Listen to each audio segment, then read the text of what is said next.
नमस्कार। मैं प्रिया, आप देख रहे हैं लोकल 7 न्यूज। आपके लिए लेकर आए हैं आपके इलाके की बड़ी खबरें, एक्सक्लूसिव ग्राउंड रिपोर्ट्स और वो सारी बातें जो आपके लिए जानना बेहद जरूरी है। तो आइए रुक करते हैं आज की खबर की ओर।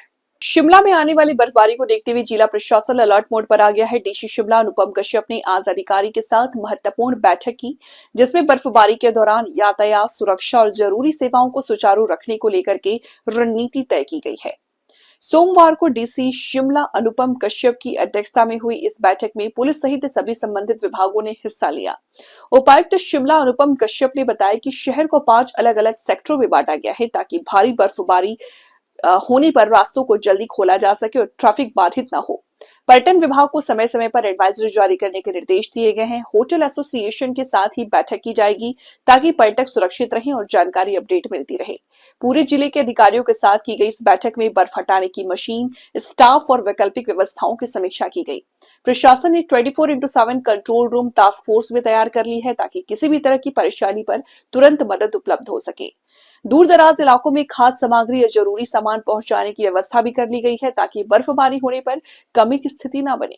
हमारी सर्दियां आती हैं, बर्फबारी होती है,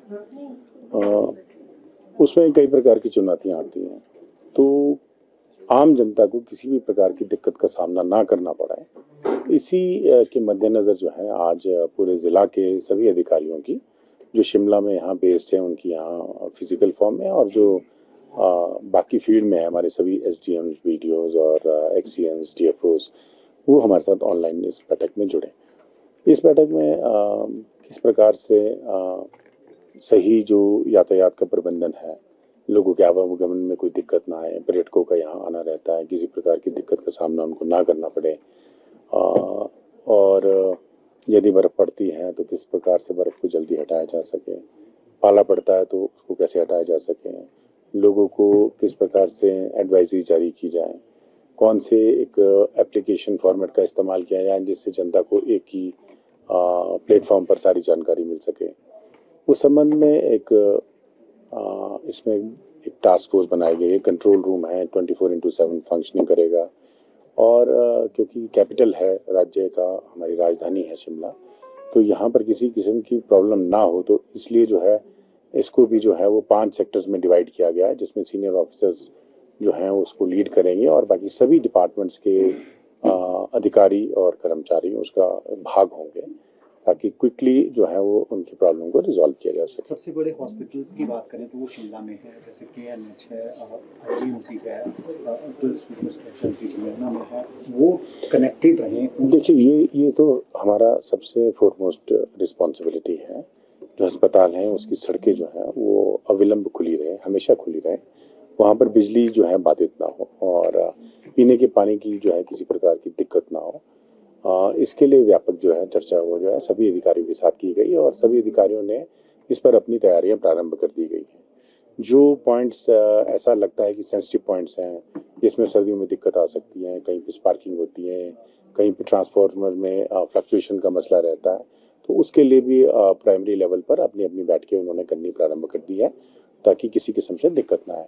इसके अतिरिक्त जो हमारे यहाँ आर्मी का एक अस्पताल है, वॉकर हॉस्पिटल जिसको हम कहा करते हैं, उनके अधिकारी भी यहाँ पर आए थे कि अगर मान लीजिए कहीं रास्ते अविलंब हो जाता, कहीं दिक्कत आती है तो उसमें भी जो है उस अस्पताल की भी जो है सहायता ली जाएगी। कुछ ऐसे क्षेत्र भी हैं जो कबायली क्षेत्र हैं, जैसे गोबरा है, वहाँ के लिए रसद बिल्कुल बिल्कुल बिल्कुल उसमें डीएफएससी साहब ने आज पूरा ब्रीफ किया है कि किस प्रकार से वहाँ पर जो है वो खाद्य सामग्री पहुँचाई जा चुकी है और कुछ जो बची हुई है वो अभी फिलहाल जो है 2-4 दिनों में पूरी कर ली जाएगी। इसके अतिरिक्त जो सिलेंडर्स हैं, गैस सिलेंडर्स हैं, उसको भी जो है उसकी स्टॉकिंग के लिए भी जो है क्वांटिटी को जो है बढ़ा दिया गया है कुछ समय के लिए। जहाँ पर सड़कें बंद होती है तो फिर वहाँ सप्लाई करना मुश्किल होता है तो उनको एडवांस स्टॉकिंग की जो है वो अप्रूवल दी गई है ताकि वहाँ पर लोगों को गैस की सिलेंडर का कोई दिक्कत का सामना ना करना पड़े। सर्दियों में क्योंकि बर्फबारी जब होती है तो पर्यटक काफ़ी संख्या में शिमला पहुँचता है। शिकायतें ये मिलती है कि ओवर चार्जिंग की जा रही है, फिर चाहे होटल्स हो, पार्किंग हो, यहाँ पर सबसे ज़्यादा शिकायतें रहती है ओवर चार्जिंग, तो उसको मॉनिटर करने के लिए देखिए इन सब चीज़ों के लिए क्योंकि हमने इसको 5 सेक्टर में बांटा है अलग अलग, कहीं पे पार्किंग, उसमें पार्किंग भी शामिल है और उसमें ये ओवर चार्जिंग जैसी समस्या भी हैं। उसमें जो कुछ जो लोग जो हैं जिनके पास गाइड्स का लाइसेंस नहीं है वो लोग भी ऐसा काम करते हैं। और इन सब लोगों को चेकिंग के लिए कोर लेवल की जो है वो टीम्स हैं उसको मॉनिटर करेंगी। और टूरिस्ट को यहाँ पर बहुत स्वागत है, क्योंकि पूरे वर्ष जो है वो टूरिस्ट भी इंतज़ार करता है कि शिमला में जब बर्फ़ पड़ेगी तो उसका आनंद लेने के जाएंगे।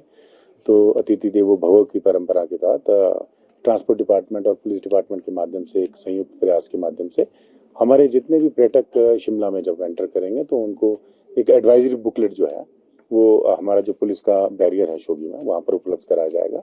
तो उसमें डूज एंड डू नॉट्स के बारे में भी हम काफ़ी चीज़ें उनको बताएंगे।